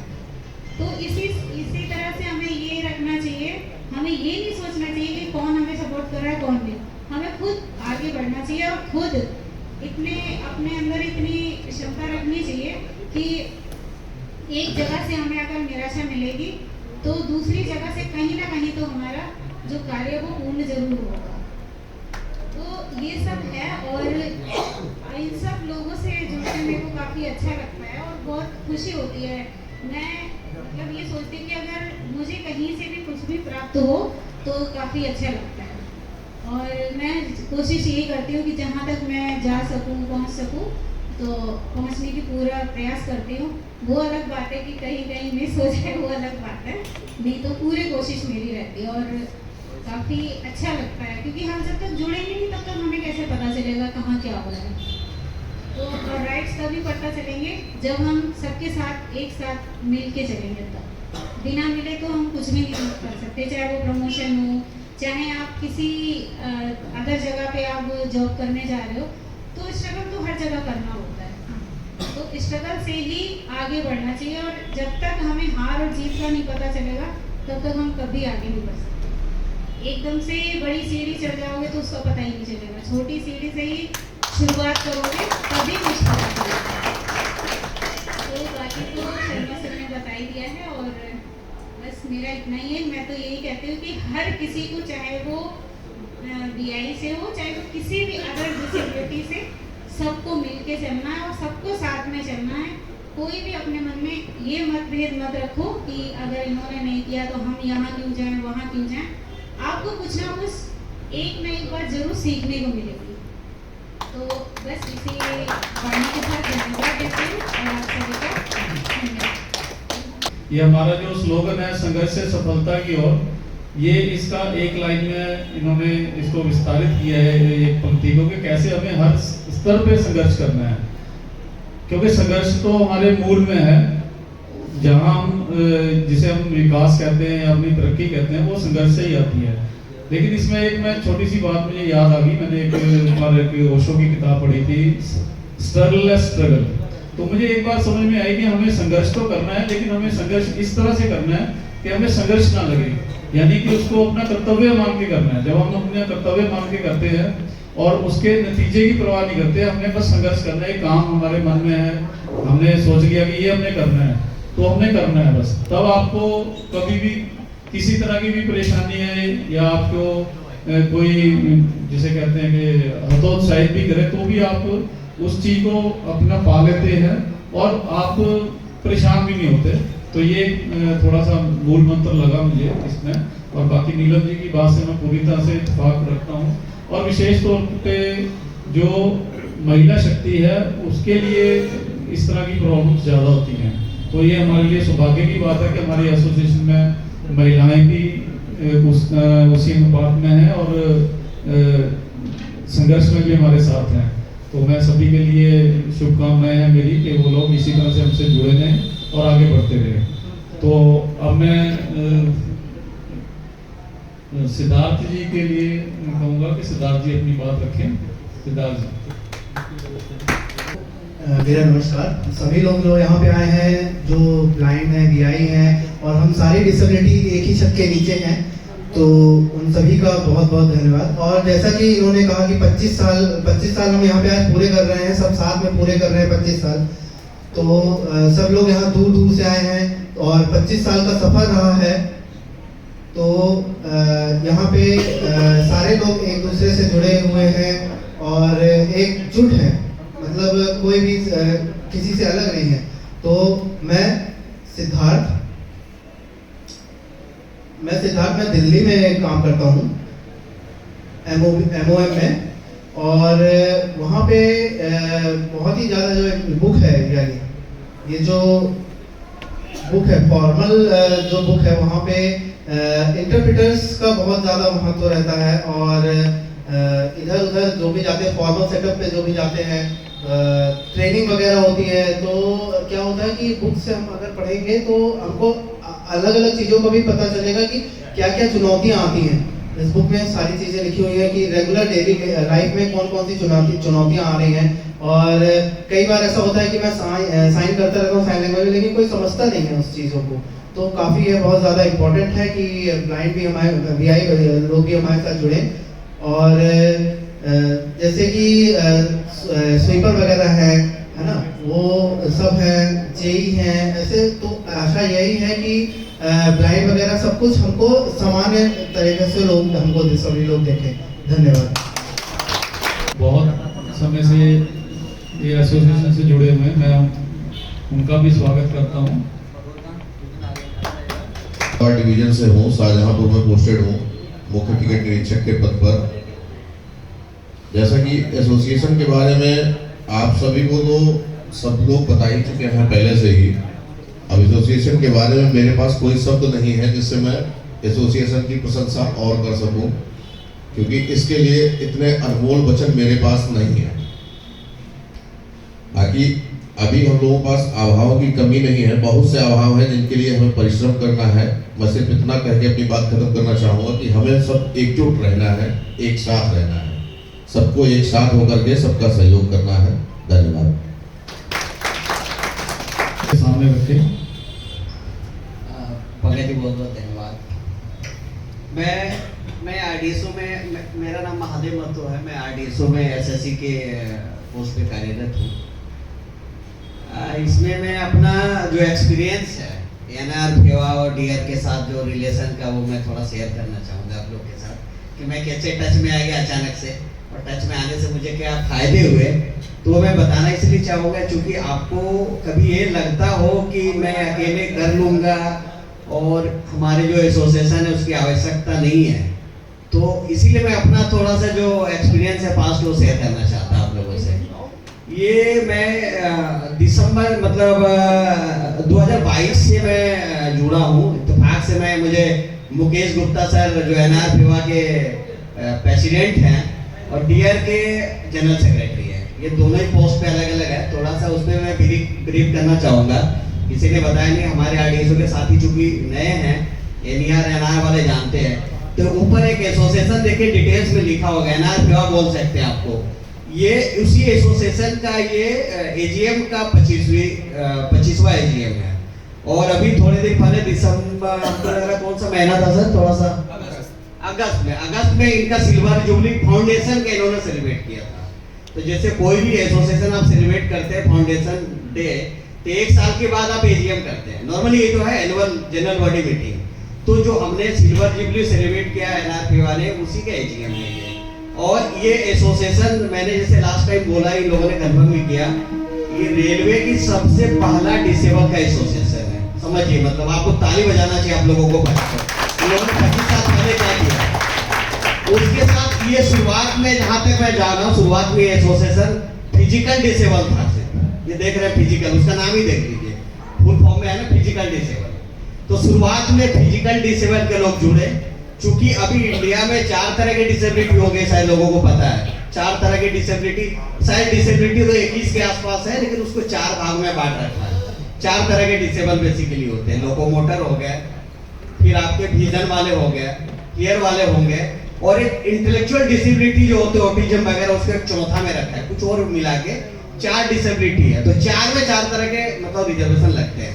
तो बाद में इन्हीं NR PHEW वालों ने ही, सर लोगों ने DER बनाया, जो हम लोग बार बार लोग DER बोल रहे हैं, DEAR, disabled employee association for Indian railway इन लोगों ने बनाई, वो डियर है। डियर बाद में बनाई सर ना, डियर अभी कम हुआ 2016 में इन्होंने डियर बनाई, और डियर क्रॉस डिसेबल पॉलिसी पे बनी, मतलब ये डियर में पूरे लोग जुड़े हैं हमारे, अनाज विभाग में भी पूरे लोग हैं। तो करना चाहता हूँ northern railway physically handicapped employees welfare association, इसके अंदर थोड़ा सा कंफ्यूजन है। मैथुर जी ने अपनी तरफ से बताने का प्रयास किया। Physically handicapped, generally physically handicap का मतलब समझा जाता है ऑर्थोपेडिकली हैंडीकैप, बट ये सही नहीं है। अगर आप लोग पुराने लेटर्स निकाल करके देखें, अभी अवेलेबल है वेबसाइट पे भी कुछ डाले हैं, इवन रिजर्वेशन के प्रमोशन का 1989 का अगर लेटर देखें आप, तो फिजिकली हैंडीकैप के नाम से है। उस समय भारत सरकार फिजिकली हैंडीकैप्ड कहा करती थी 3 कैटेगरी को मिला करके, ऑर्थोपेडिकली हैंडीकैप, उस समय फिजिकली हैंडीकैप को ऑर्थोपेडिकली हैंडीकैप, जिसको हम फिजिकली हैंडीकैप समझते हैं, उसको ऑर्थोपेडिकली हैंडीकैप कहा जाता था बेसिकली। तो फिजिकली हैंडीकैप का मतलब होता था सरकारी कागजों में कि orthopaedically handicap plus blind plus deaf, 3% reservation था, और 3% रिजर्वेशन था फिजिकली हैंडीकैप। लेकिन जनरली सोसाइटी में ये मैसेज था कि physically handicap means orthopaedically handicap. ये इशू केवल हमारे यहाँ पर ही बहुत सारे लोगों को नहीं था। जब हम लोग बाहर जाया करते थे, क्योंकि हम लोग शुरू से ही बहुत सारे संगठनों से जुड़े, तो वहां भी होता था यार तुमने केवल ऑर्थोपेडिकली लोगों की बनाई है संगठन, तुमने फिजिकली हैंडीकैप की बनाई, तुमने ब्लाइंड लोगों को नहीं, सरकारी नौकरी में तो वो लोग भी होते हैं। तो हम लोगों को समझाया करते थे। तो आप लोग भी पुराने ऑर्डर्स को अगर आप देखेंगे तो उसमें फिजिकली हैंडीकैप के अंदर ये तीनों कैटेगरी शामिल थी। तो जब हम लोगों ने ये नाम रखा तो उस समय फिजिकली हैंडीकैप टर्म जो था वो यूज किया जाता था ज्यादातर। नॉर्दर्न रेलवे में क्यों बनाना पड़ा? क्योंकि संसाधन नहीं थे, कुछ लोग इकट्ठे हुए थे और वो केवल नॉर्दर्न रेलवे के थे, और नॉर्दर्न रेलवे में सही पूछो तो केवल बड़ौदा हाउस या दिल्ली एरिया के थे। तो हमने कहा यार सोशल मीडिया उतना हुआ नहीं करता था उस जमाने में, ईमेल नहीं हुआ, मतलब कुछ भी नहीं होता था। आप जानते हैं, अगर आप लोग सोचिए 1996-97 की बात, तो उस जमाने में ना गूगल हुआ करता था, अपने से शायद मोबाइल फोन की तो सपने भी नहीं हुआ करते थे, कंप्यूटर भी ऑफिसों में कहीं किसी की टेबल पे हुआ करता था, 100 लोगों में शायद 1-2 लोगों के पास, तो संसाधन नहीं थे किसी भी तरह के, ना सरकारी ना प्राइवेट। तो हम लोगों ने सोचा यार इसको पहले नॉर्दर्न रेलवे लेवल पे बढ़ा के धीरे धीरे करके उसके बाद इंडियन रेलवे का सोचेंगे। तो नॉर्दर्न रेलवे वहां से आया। फिजिकली हैंडीकैप का मतलब तीनों कैटेगरी को मिला के जो टर्म यूज किया जाता था भारत सरकार का, उस टर्म को हमने लिया फिजिकली हैंडीकैप, ऐसे संगठन का नाम आया। तो फिजिकली हैंडीकैप का मतलब केवल ऑर्थोपेडिकली हैंडीकैप नहीं था, शुरू से हम तीनों डिसेबिलिटी को लेकर के चले, क्योंकि 3 डिसेबिलिटी का रिजर्वेशन था। आज 5 डिसेबिलिटी का रिजर्वेशन है। तो मैं आप लोगों को बताऊं, हम लोगों ने बायलॉज में एक बहुत अच्छा काम किया डिसेबल एम्प्लॉयज ऑफ रेलवे के डीआर के ग्रुप में, क्योंकि अब हमारे पास एक्सपीरियंस काफी हो गया, सब कुछ बहुत कुछ हुआ। तो हम लोगों ने उसमें कहा कि आरपीडब्ल्यूडी एक्ट या फ्यूचर में जब भी कभी कोई एक्ट रिवाइज होगा और उसमें जितनी भी तरह की डिसेबिलिटी एम्प्लॉयमेंट के लिए जोड़ी जाएंगी वो सब उसकी नंबर मानी जाएंगे। तो हमने वर्तमान को भी जोड़ दिया और भविष्य को भी जोड़ दिया अपने संगठन में आज से। यानी 2014 में जब हमने संगठन बनाया, जब आरपीडब्ल्यूडी एक्ट नहीं था और केवल 3 तरह की डिसेबिलिटी थी तब भी, क्योंकि जो डीआर का रिकॉग्निशन रजिस्ट्रेशन हुआ वो अगस्त 2014 में हुआ, तब तक आरपीडब्ल्यूडी एक्ट नहीं हुआ था। आरपीडब्ल्यूडी एक्ट लागू हुआ, दिसंबर में पास हुआ, दिसंबर 2016 में, और 19 अप्रैल 2017 को लागू किया गया भारत सरकार से। तो वो एग्जिस्ट नहीं करता था। तो हमने उसमें यही मेंशन किया कि जब भारत सरकार कोई आदेश नया लाएगी और जो डिसेबिलिटी की कैटेगरी के अंदर उसमें जोड़ दिया जाएगा, वो सब डिसेबल लोग उसमें शामिल माने जाएंगे। तो आज न केवल हमारे 3 कैटेगरी के लोग, बल्कि बहुत सारे जो कई हमारे ऐसे साथी हैं जो मेंटल इलनेस के शिकार हैं या और तरह की डिसेबिलिटी के शिकार हैं, वो भी आज हमारी एसोसिएशन के डीआर के मेंबर हैं। और हमारे डीआर के बायलॉज, ये शायद हम सब लोगों के लिए बहुत गर्व की बात है। अगर आप किसी से बात करेंगे एनजीओ से, तो किसी एनजीओ का भारत के अंदर, पूरे भारत में, मैं दावे से कह सकता हूँ ऐसा बायलॉज नहीं है। उन लोगों ने बहुत स्पेसिफिक डिसेबिलिटी के बायलॉज बनाए हुए हैं। तो महादेव जी और आप सब लोगों को अगर कोई कंफ्यूजन इस विषय में था कि फिजिकली हैंडीकैप का मतलब केवल एक डिसेबिलिटी, ऑर्थोपेडिक डिसेबिलिटी, वो नहीं है। इसमें तीनों कैटेगरी डे 1 से जुड़ी हुई थी हमारे साथ, डे 1 से। तो ये हमारे लिए बहुत गर्व की बात है। अगर आप उस समय का इतिहास देखें और आज का देखें, तो आज भी 99% जो एनजीओ बनी हुई है भारत के अंदर, वो डिसेबिलिटी स्पेसिफिक हुआ करती है। आप अपने चारों तरफ देखिए, आप गूगल में सर्च करिए, इस डिसेबिलिटी स्पेसिफिक है, कोई केवल ऑर्थोपेडिक की चला रहा है, कोई स्पास्टिक की चला रहा है, कोई ऑटिज्म की चला रहा है, कोई ब्लाइंड लोगों के लिए केवल एनजीओ बनी हुई है। तो छोटी से लेके बड़ी तक डिसेबिलिटी स्पेसिफिक है, लेकिन हमारी एनआरपीएचडब्ल्यूए या डीआर डिसेबिलिटी स्पेसिफिक नहीं है, क्रॉस डिसेबिलिटी है डे 1 से और आज तक, और शायद हमेशा रहेगी जब हम भी नहीं रहेंगे। मेरे मार्क्स थोड़े से कम थे, मेरे से नीचे था, मतलब मेरे general normal zone of consideration में नहीं आ रहा था, और चूंकि मैंने रिप्रेजेंटेशन देने के बाद भी पीसीपीओ ने मुझे कंसीडर नहीं किया था, तो मैंने शुरुआत में मुझे कहीं से पता चला था, एक लीगल ऑफिसर बताया कि आप सीसीपीडी आपके लिए काम करती है, आप सीसीपीडी में कंप्लेन कर दीजिए। तो शुरुआत में मुझे वहीं से पता चला, उन्होंने मुझे गाइड किया था सीसीपीडी करके, उनके बोले मेल आईडी मिला था, और मैंने उनको एक बना के अपना रिप्रेजेंटेशन कि रिजर्वेशन का जो 18/8/2022 से रेलवे बोर्ड ने ग्रुप बी के पोस्टों में सी से बी में रिजर्वेशन दिया था, और उसने ये बोला था 17/5/2022 का जो डीओपीटी ऑर्डर्स है वो फॉलो होंगे, और रिजर्वेशन 18/8/2022 के बाद जो भी नोटिफिकेशन आएगा उसमें रिजर्वेशन लग ही जाना है, जबकि हमारा जो नोटिफिकेशन उसके बाद आया था। तो मैंने उसी आधार पर रिप्रेजेंट किया था। तो शुरुआत में मैंने 70% का ये रिप्रेजेंट किया, कंसीडर नहीं किया, तो चूंकि मैं 70% एलिजिबल था ही नहीं, 30% जब आया तो 30% के सीटों में 5 इयर्स के सभी सर्विस में सभी लोग हो जाते हैं एलिजिबल एएन के लिए, तो उसमें एलिजिबल हो गया, मैंने पेपर दिया, मैं क्वालिफाई भी कर गया।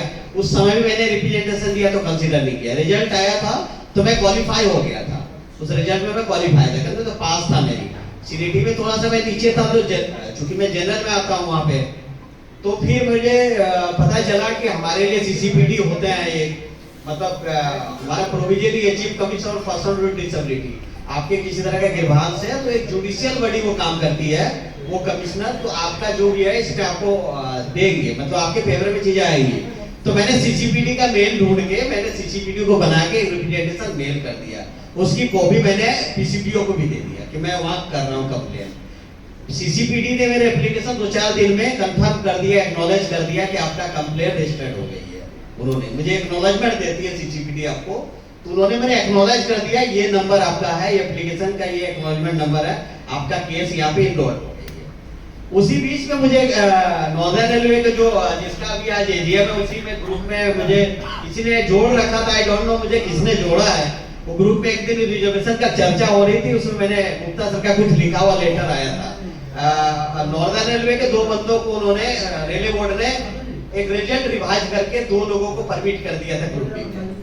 वो मैंने उसमें मैसेज में लिखा, रात का 9-10 बज रहा था, फिर गुप्ता सर ने रिप्लाई दिया कि कल दिन में मुझे बात करना, आप जो भी XYZ।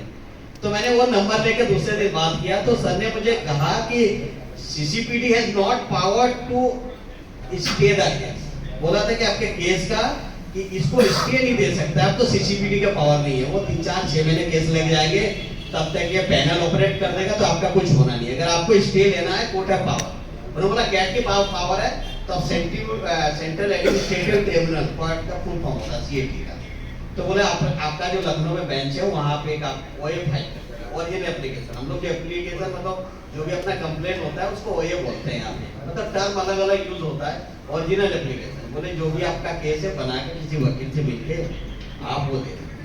तो उसी में मैंने देखा कि सर ने गाइड किया मुझे, क्योंकि मैं अगर सर गाइड नहीं करते तो शायद मैं कैट नहीं जाता। तो कुल मिला सर के लिए क्लैपिंग आप सब लोग कर दे, मुझे जुड़ता तो उसी आधार में मैं कैट चला गया। तो कैट में सब कुछ होने के बाद हमको लगा ये बाद में उतने दिन तो हमारा सिलेक्शन स्टे हो गया था आईडीसो में, लेकिन चूंकि बहुत दिन लेट हो गया था, 1 साल के आसपास, इन्होंने अप्रैल के आसपास, तब तक तो एडमिनिस्ट्रेशन ने कुछ नहीं किया, ना हमारा कोई पब्लिश किया, मुझे परमिट किया इंटरव्यू के लिए, कुछ भी नहीं किया, ना मेडिकल करवाया। और ये ट्रायल चलने लगे उस पीरियड में आरडीएसओ ने तो पूरा ये सिलेक्शन स्टे कर रखा था, कुछ आगे नहीं कर रहे थे, इनका मेडिकल होके बंद हो गया था, बाकी लोग जो आ रहे थे मतलब सिलेक्शन क्राइटेरिया में। बाद में क्या इन्होंने फिर बाद में पता नहीं आई डोंट नो क्या हुआ, एडमिनिस्ट्रेशन ने एक डेट निकाल दिया इंटरव्यू कराने का, जिसमें मेरा नाम तो था ही नहीं क्योंकि मेरा मेडिकल हुआ नहीं था। इत्तेफाक रहा ट्रिब्यूनल ने उसी दिन डेट था जिस दिन आरडीएसओ ने शेड्यूल किया था इंटरव्यू, सेम डे कोर्ट ने मुझे इंटरिम रिलीफ दिया उस केस में, और जो आरडीएसओ के वकील है उनको वर्बल इंस्ट्रक्शन दिया कि ये साइन करके ऑर्डर तो सामने आते हैं कोर्ट में, बोले आप फोन करके बोलो कि उनका इंटरव्यू कराएं। ये था अचीवमेंट। तो मतलब पूरा क्रेडिट सर को जाता है। मेरा ये कहना है कि तो मैं ये बताना ये चाहता हूँ आप लोगों को कि जैसे सर ने ही कहा हर एक का गॉडफादर होना जरूरी है। गॉडफादर का मतलब यही एक्चुअल होता है कि आपको सही दिशा देना सही, बाकी करना तो आपको, ऐसा नहीं कि गॉडफादर आपको कर देगा, भगवान भी नहीं करते, आपको पता है, मेहनत आपको करनी पड़ती है। तो ये दिशा देंगे आपको। तो और जब आपको दिशा चाहिए तो दिशा आप कैसे जाएंगे? तो दिशा देने के लिए हमारे जो जिन लोगों के पास अनुभव है आपको रास्ते बताएंगे। तो रास्ते के लिए आपको इस तरह से जुड़ना पड़ेगा। हर एक आदमी को जरूरी नहीं है कितने लोग संघर्ष करें सभी सफल होते हैं। दिल्ली में जाके रहते हैं इतने बच्चे यूपीएससी करते हैं, मतलब यूपीएससी का सिविल सर्विस करते हैं, कितने लोग बर्बाद हो जाते हैं आपको पता है, लेकिन कुछ तो सक्सेस हो ही जाते हैं। तो सक्सेस होने के लिए हमारा वो स्लोगन भी है, स्ट्रगल करेंगे तभी सक्सेस है। तो सक्सेस एकदम से नहीं आती ना, तो एकदम से नहीं आना, तो उसके कारण फिर आपका होना तो कहीं ना कहीं आप बेनिफिटेड तब होंगे। तो मेरा बेसिकली ये बताने का ये रहता है कि आज का डेट में ये संघर्ष रहा, सिंगल का एक कैट का रहा कि इन्होंने, मैंने सर को भेजा भी था। उसके बाद जब कोर्ट के आए मैटर तो आरडीएसओ ने एक ईयर कैलेंडर ईयर में कोई सिलेक्शन नहीं हुआ था, आरडीएसओ में पूरे रुक गए, सिलेक्शन ही रुक गया था। उन्होंने पूरे जितने सिलेक्शन उन्होंने नोटिफाई कर रखा था, नोटिफिकेशन किया था, पूरे सिलेक्शन को कैंसिल किया और रिजर्वेशन उन्होंने सब में लगाए, मतलब पीडब्ल्यूबीडी का पूरे जितने सिलेक्शन थे सब में लगा।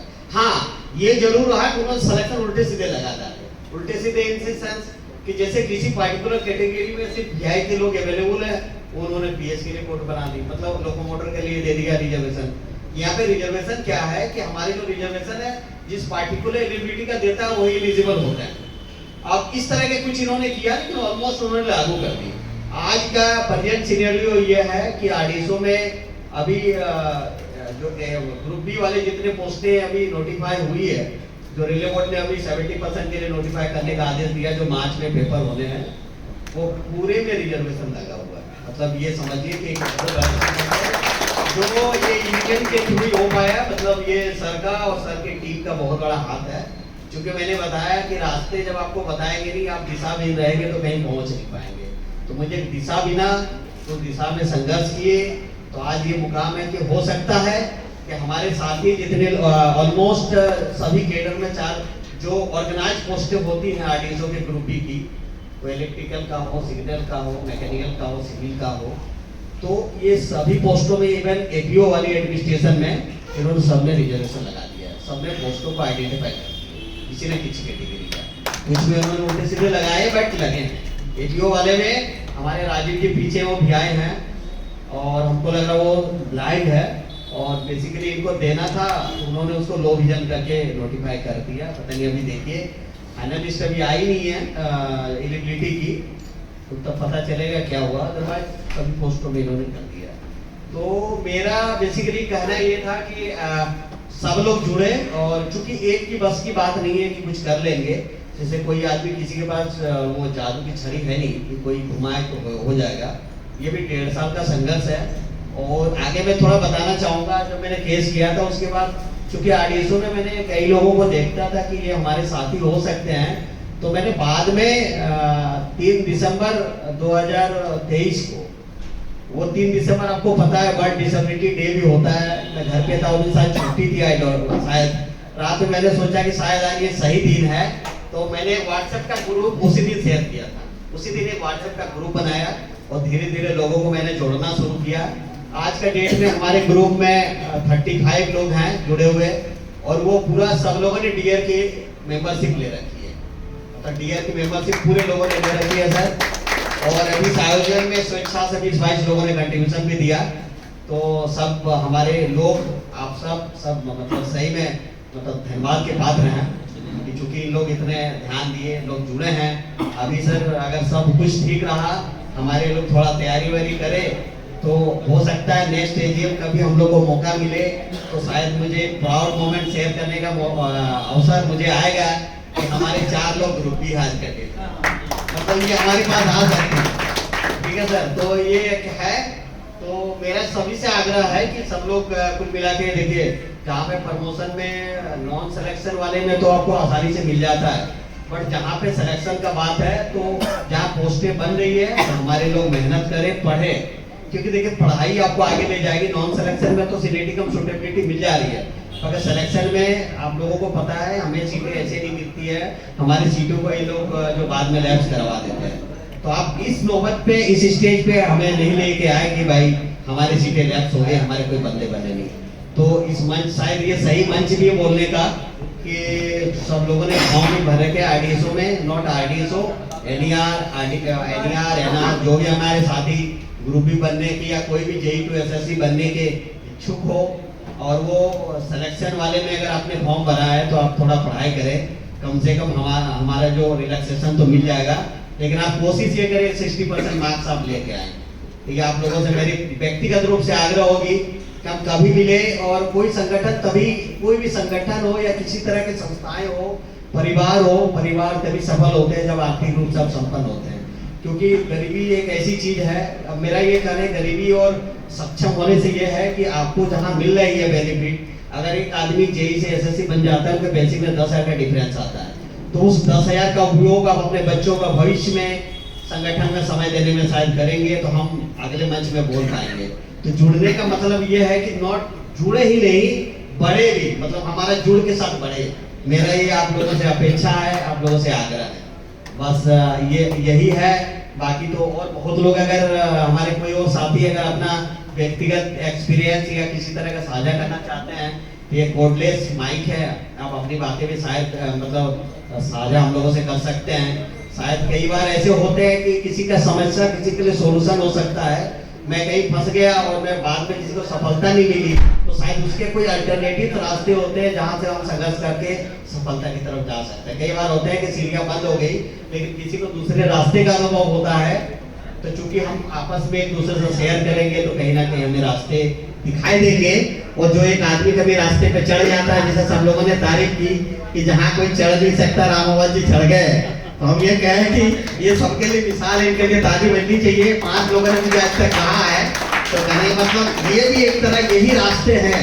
मतलब हम अपने जीवन से यही सीखते हैं कि जीवन में हर एक पल जो है वो एक सिखाता है आपको, वो या नौकरी में हो या जीवन में हो, तो हम तो सीख जीवन में रोज सीखते हैं, और उस सीख से अगर हम कुछ सीखते हैं तभी यही हमारी सफलता है। तो हमें सीखना है हमेशा। तो चूंकि हमारे लोगों को थोड़ा दिक्कत है, हमारे लोगों को अपने रिसोर्सेज को पूरा यूज नहीं कर पाते, लोग ब्लाइंड है, तुमको टॉक्स में बात करेंगे, कई चीजें हैं। हमने जब पढ़ाई करी, जो डिसेबल है उनको दूर के कोचिंग नहीं जा पाए, कई चीजें हैं हमारे पास, लेकिन आज का डेट पे सबके लिए एक्सेसिबल है। आपके पास नेट है, आपके पास इतने मटेरियल्स हैं, तो कुल मिला के सभी लोग तैयारी वारी करें, और हमारे लोग इतने साउंड रहे कि कोई लैप्स ना हो। भाई हमारी जो सीटें बनाई उसके लिए मैं सबसे आग्रह करूंगा। और आग्रह के साथ साथ मैं आप सबों का मतलब आप सबों को ये ओथ लेने के लिए कहूंगा, ये आपके लिए ओथ है कि एजीएम में कितने लोग दिल्ली से, गुप्ता सर, ढूंगा सर, कई लोग हैं जो दिल्ली से, अंबाला से आए हैं। तो आप सब ये ओथ ले कि आप नेक्स्ट कभी मिले तो मैं आप लोगों के बारे में ये बता पाऊँ आप अधिकारी हो गए हैं, इतने हमारे लोग अधिकारी हो। जब मैं किसी चैम्बर में जाऊं तो हमारा भी कोई आदमी हो, या तो एबी हो या एबीओ बने हो, ताकि हमारे सपोर्ट की बात करें। क्योंकि अभी बहुत संघर्ष करना पड़ता है हम लोगों को, इतने कन्विंस कराया हमने। तो आरडीएसओ को पीडब्ल्यूबीडी का रिजर्वेशन का पूरा पढ़ाई कराना पड़ा मुझे, ये पोस्ट आइडेंटिफिकेशन का लेटर है, ये हमारे डीओपीटी का लेटर है। तो ये हमें, चूंकि हमारे लोग चैम्बर में बैठ जाएंगे तो हमें इतने समझाना नहीं पड़ेगा, तो ये हमारे लिए बहुत फायदे का रहेगा। ठीक है, चलिए, तो मैं ज्यादा समय नहीं दूंगा। मेरा जस्ट एक मोटिवेशनल स्पीच था, इवन मोटिवेट हर एक आदमी हो। देखिए 2 ही पॉइंट है, आपको डिमोटिवेट हो जाएगा तो आपको कुछ नहीं मिलना है। जैसे अगर आपने रुक गया तो आप वो मंजिल नहीं पहुंच पाएंगे। जैसे ये चढ़ गए तो चढ़ गए ऊपर, अगर ये बैठ जाते तो शायद आप ये चर्चा नहीं करते अभी। तो आप आधे रास्ते गए, अगर आपने हिम्मत है थोड़ा सा और कर लीजिए, तो कहीं ना कहीं आप अगर 300 मीटर ऊंचाई पे हैं तो 350 तो आप अचीव करेंगे, मेरा ये कहना है। तो ज्यादा समय नहीं लेंगे, क्योंकि मेरा ये कहना है वो शायद आप लोग समझ गए हैं।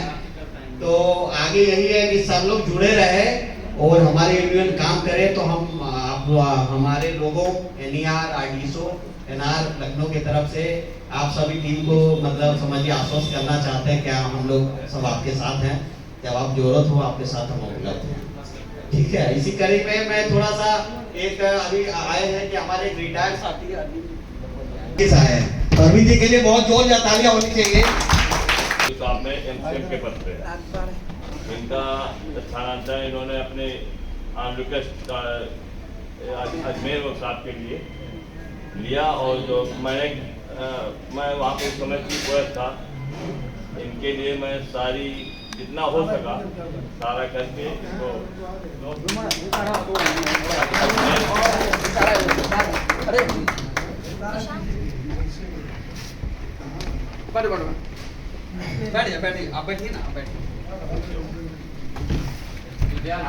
आज आप सभी यहाँ पर उपस्थित हुए हैं इस northern railway physically handicapped employ welfare association की तरफ से जो 25 साल का हम सालगिरह यहाँ पे मना रहे हैं।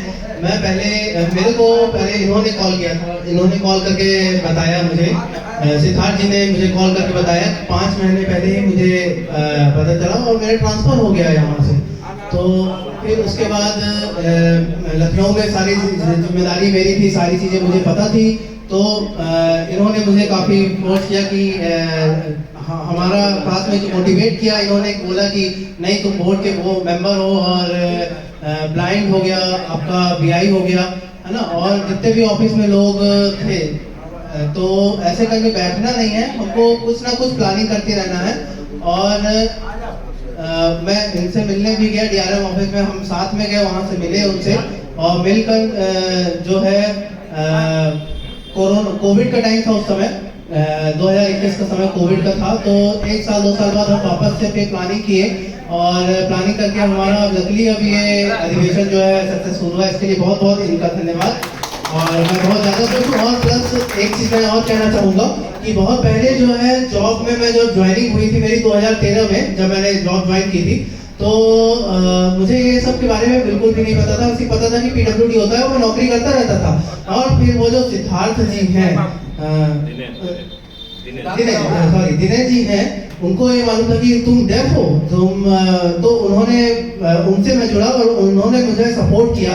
और सपोर्ट करने के बाद पंकज जी जो हैं उन्होंने भी मुझे कॉल किया और कॉल करके बताया कि प्रमोशन के विषय पे भी चर्चा हुई और ये सारी बातें मुझे पता चली। तो फिर मैंने इनको ही बताया और उनसे भी मेरा संपर्क हुआ। फिर उसके बाद धीरे धीरे मैं अलग अलग जाकर प्रोग्राम अटेंड करता था और वकील को भी मैं बहुत संघर्ष करके पैसा वगैरह देकर और लाइफ टाइम मेंबरशिप मैंने पे की। लाइफ टाइम मेंबरशिप पे करने के बाद और फिर उन्होंने मेरे को प्रमोशन के लिए भी बहुत ज़्यादा मदद किया। और अभी मैं जैसे वर्क कर रहा हूँ तो 2014 समथिंग से तो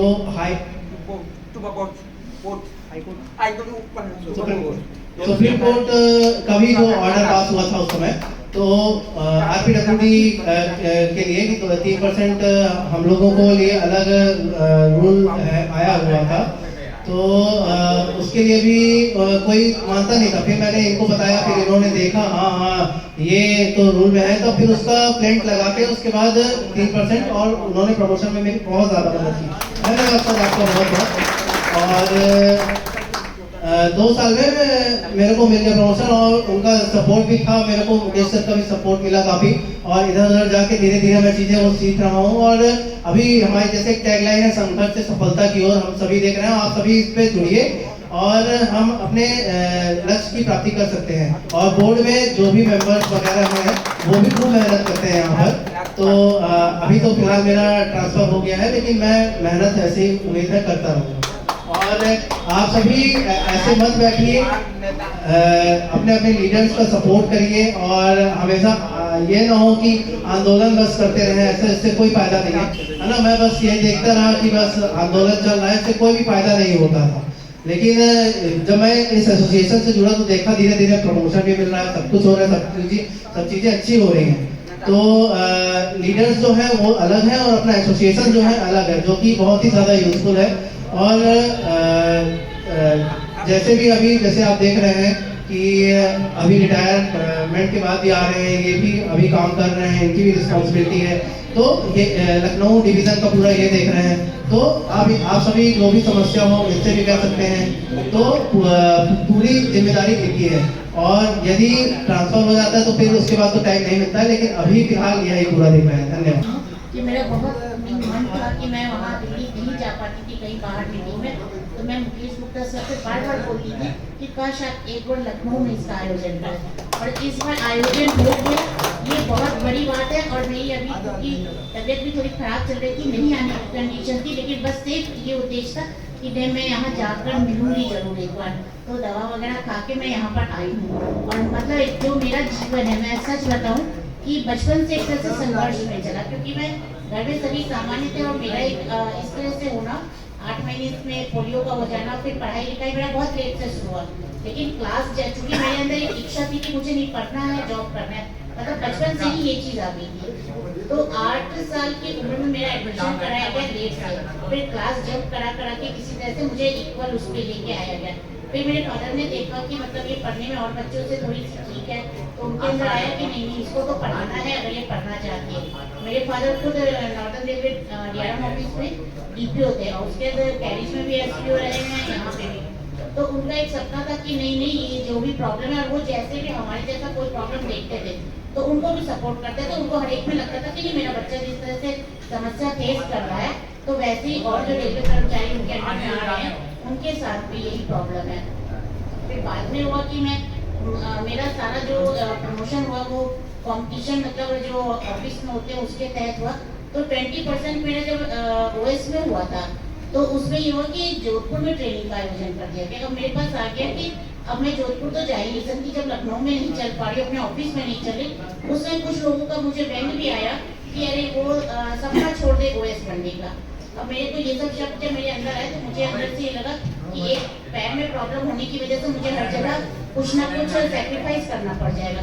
तो लगा कि नहीं, मैंने अपने फादर से भी बात की, तो उन्होंने भी बताया कि नहीं ये चीज़ छोड़ना कोई वो नहीं है, आप इसके लिए वो करो। फिर मैंने सर से पूछा कि सर ट्रेनिंग, मुकेश सर से पूछा कि कॉल करके कि ट्रेनिंग अगर कहाँ मतलब लखनऊ के आयोजन नहीं हो सकता। इन्होंने बताया सर कि नहीं पहले के कि दिव्यांग जो थे अकाउंट्स वगैरह के कहीं के अलग अलग उनका हुआ है। फिर मैंने जोधपुर फोन किया, मेरे फादर ने भी किया, मैंने भी किया। वहाँ के एक थे विष्णु सर जो वहाँ पे ट्रेनिंग आयोजन कराते थे जोधपुर में, उन्होंने कहा कि इससे पहले भी कई दिव्यांगों का हुआ है, अगर बहुत ज़्यादा जरूरत पड़ेगा तो मैं रिकॉर्ड आपको भेजूंगा। फिर मैंने ये सब चीज़ें जब बाहर से पता चल गया अपने दिल्ली से और इन जगह से, फिर मैं अपने CW से बात की कि मतलब सर ये मेरा PS में जो था 14,180 शायद है, जिसमें कि मतलब एक तरह से देखा जाए हमारी सारी समस्या का समाधान उसी में है, जो जो प्रॉब्लम हमें जॉब में आ रही है। तो फिर मैंने सर से बात किया, तो सर ने बोला कि नहीं हम दिल्ली में नहीं, आप वहीं पर दे सकते हो। फिर मैंने अपने CW सर थे, पासवान सर थे, उनसे बोला कि हमारा ये PS भी है, ये भी है, और सब लोग अपना रिजर्वेशन करा लिए। मैंने कहा सर मेरा तो ये प्रमोशन रह जाएगा, और फिर मतलब पता नहीं कब होगा क्या होगा। ये भी 20% एग्जाम टैलेंट कोटा में था, एग्जाम देकर आए हैं। फिर उन्होंने कहा कि नहीं मतलब ऐसा नहीं है, मुझे ये लगता है कि अगर आप आगे कोशिश कर रहे हैं तो ऊपर के स्तर पे सभी अधिकारी ऐसा नहीं है कि आपके लिए निगेटिव सोच रहे हैं। उसमें बहुत से लोग ऐसे आएंगे जो आपको एकाध तो आपको ऐसा करेंगे कि आप लाइफ में पीछे खिसको, लेकिन कुछ ऐसा भी करेंगे कि नहीं आपको ऊपर चलाने में जरूर मदद करेंगे। तो विनोद सर, पासवान सर जो थे CW, उन्होंने बोला कि आप अपनी सीट पर जाकर बैठिए, अपना काम करिए, आपका ट्रेनिंग लखनऊ में होगा, मैं आपका आप सही हैं अपनी जगह और PS भी आपका सही बोल रहा, तो आपका लखनऊ में ही होगा। और मैं उस समय फिर उनके कहर करने के अनुसार वापस चली गई अपनी सीट पे। और जो SPO वगैरह थे उन्होंने कहा कि ट्रेनिंग तो आपको करना ही पड़ेगा, जोधपुर तो ज़्यादा जो उनके वर्डिंग थे कि जाना ही पड़ेगा। तो मैंने कहा देखिए ये मेरे सपोर्ट में ना बोल के कह रहे कि नहीं आपको जाना पड़ेगा। फिर बाद में जो CW पढ़ाएंगे आप जाइए, यहीं से होगा, जोधपुर से भी कहीं से कोई नहीं आएंगे, आपको लोकली यहाँ पे APO SPO क्या करेंगे, मतलब वही पढ़ाएंगे, मैं आपको करूँगा। से विनोद सर से भी बोला हुआ था, जो हमारे पासवान सर हैं विनोद पासवान जी, उन्होंने सबसे पहला उन्होंने आगे जब एग्जाम शुरू हुआ तो उनका यही कहना था कि आप लोग अच्छे से करना, मतलब वो एक तरह से कह रहे हैं कि आपको इसमें पास होके निकलना है। तो 4 लोगों का था, उसमें फिर सभी निकल गए। उसके बाद फिर आया यही समस्या कि APO का एग्जाम होने का, तो उसमें हमें ये लगा कि ये तो नियम वही है, दिल्ली जाना पड़ेगा।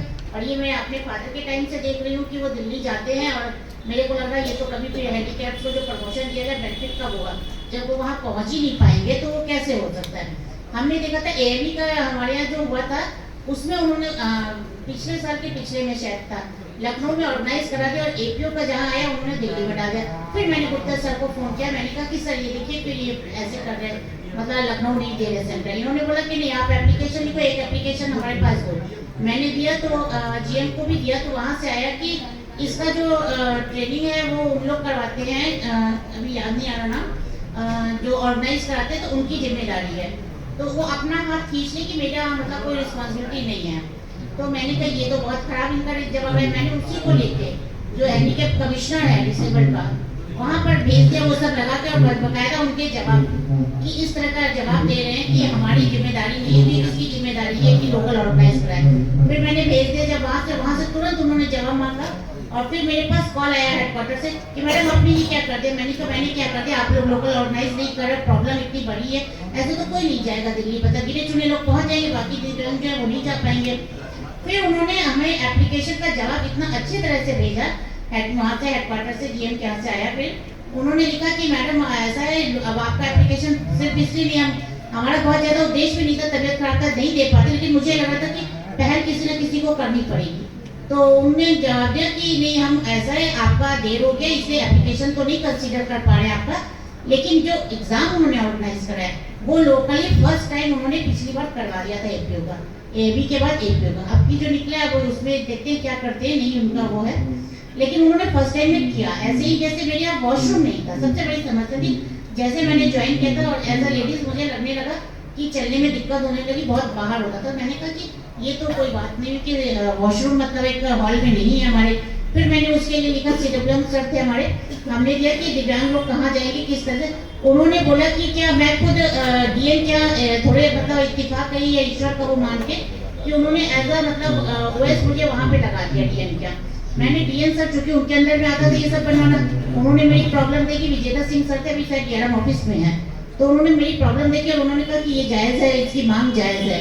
उन्होंने फिर उसी उतने बड़े हॉल में, मैं DRM ऑफिस में थी तब भी मैंने इस चीज़ को बोला था, तब हमारे यहाँ सरोज दीक्षित मैडम थी कि मैम यहाँ पे वॉशरूम जो है दिव्यांगों की बिल्कुल नहीं है जैसे वो, तो लेकिन शायद बाद में उन्होंने अंदर हॉल में बना था, मुझे बाद में हम यहाँ आ गए थे ट्रांसफर लेके, लेकिन मुझे पता चला शायद बना है वहाँ पे। लेकिन मेरे ऑफिस में फिर देखा गया स्पेस कि कहाँ बनाया जा सकता है। फिर मैंने बोला कि यहाँ से इतना जगह तो आप 5x5 का कहीं से भी निकाल सकते हैं। तो उन्होंने देखा और आज की डेट में वो बना दिया गया, बस टाइल्स का थोड़ा सा है दिक्कत, उसके लिए भी काफ़ी मैंने बोला था एंटी स्किड टाइल्स के लिए, तो थोड़े समय के लिए उन्होंने फिर मैटिंग डाल दिया था कि मतलब अपने सीट तक पहुँचने के लिए। लेकिन व्हील चेयर के लिए भी आया, व्हील चेयर हमें दिया जा रहा था, तो मुझे लगा कि व्हील चेयर उन्होंने बोला जो ओल्ड मॉडल के कानपुर से मिलते, आप हमारे एसपीओ सर थे उनके सिर्फ ये वर्डिंग थे जो मिल रहा है वो ले लीजिए। मैंने कहा जो मिल रहा है क्या आप दे रहे हैं, जो मिल रहा है ले लीजिए, हमारा पीएस है हमारा ये, मैंने फिर बकायदा रिटर्न एप्लीकेशन थे, मैंने कहा आप नहीं दे सकते तो आप सीधे मना करिए। मैंने लिख के फिर हेडक्वार्टर भी भेजा और आपके पास भी मैंने मुकेश सर के पास भेजा था कि मैंने लिख दिया था सीधे सीधे कि आप लोग आते हैं ऑफिसर्स, आप हमारा वेलफेयर नहीं देकर आप अपने कमरे में मेज सोफा सब मैचिंग का लगा रहे हैं, पर्दे, हमने यही चीज वर्डिंग लिखी थी कि आप पर्दे मैचिंग लगा रहे हैं, आप अपने मेज हर 6 महीने में अधिकारी चेंज हो रहा, वो मेज खराब नहीं हुआ लेकिन आप उसको बदल दे रहे। और एक दिव्यांग को जब एक उपकरण देना जो उसके अंग के रूप में कार्य करेगा, एक उसका वो पार्ट बन जाएगा बॉडी का, तब आप उसको कह रहे हैं कि मतलब जो मिल रहा है ले लीजिए। समय के अनुकूल अगर आधुनिकता आई है तो उसका इस्तेमाल ना किया जाए, वो पहले तरह के उस तरह के लिए जाए। मैंने इतने सारी चीजें लिख कर दी, मैंने कहा कि आप सीधे सीधे मना करिए, मैं उचित स्तर पर ले लूंगी टीचर। उसके बाद उनके पास कोई ऑप्शन नहीं हुआ कि वो मना कर सके। उन्होंने बोला कि जाके उसको बोल दीजिए कि जो सा चाहती है वो लाकर हमको दे दे, हम वो दे दें। उसके बाद से उन्होंने कैरिजन वैगन में अब नोटराइज है या जो भी व्यक्ति लेना चाहता है जो उसकी उपयोग है और आधुनिक है, जैसा मांग चाह रहा वैसा दिया जा रहा। तो ये चीजें मुझे ये पता है कि मेरे से ऊपर एसोसिएशन है, उसके बाद अधिकारी का वो है, तो मतलब ऐसा नहीं है कि अगर हमारे 10-12 अधिकारियों का वो है और मैंने 4-5 को भी दे दिया, तो ऐसा नहीं कि 4-5 सब गलत डिसीजन लेंगे, उसमें जरूर कोई एक होगा जो आपका सही डिसीजन लेगा।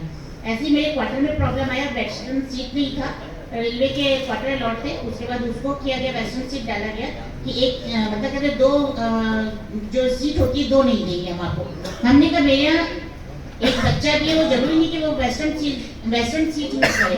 फिर बकायदा उन्होंने कमोड लगाया मेरे मतलब रूम में जो हमें अलॉट किया गया था। तो कई सारी ऐसी चीजें हैं, मतलब उच्च स्तर पर अगर आप देते हैं तो सुनते हैं, अधिकारी भी सुनते हैं।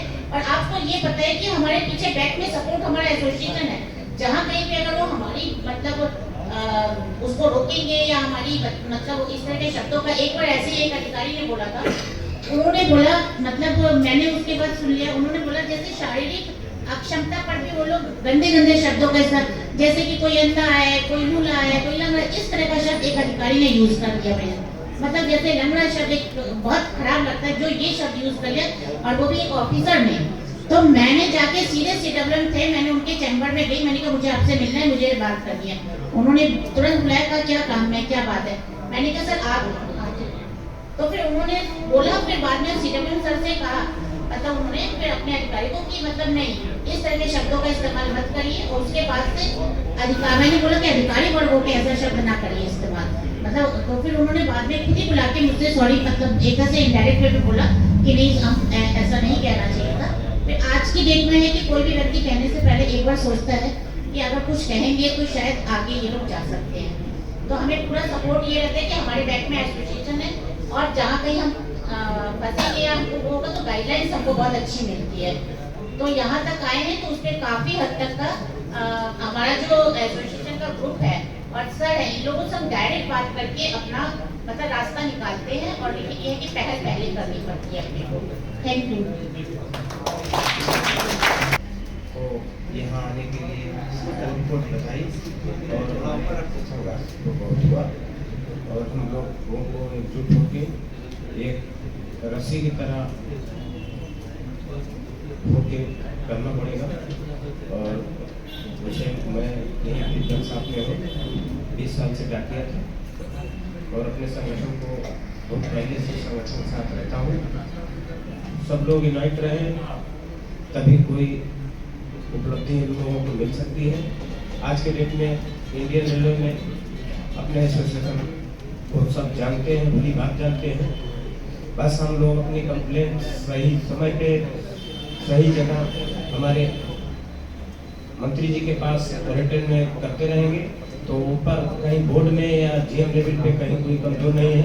अपना संगठन आज बुलंदियों पे है, सबको एकजुट होकर अपने संगठन के सहयोग में काम करना चाहिए। और मैं भी पुराने समय से लगा हूँ, ठीक है। DL एसोसिएशन जिंदाबाद, भाई मुकेश गुप्ता साहब जिंदाबाद, अशोक साहब जिंदाबाद, हमारे एक साथी जिंदाबाद। मैं पानी को ध्यान देता हूँ।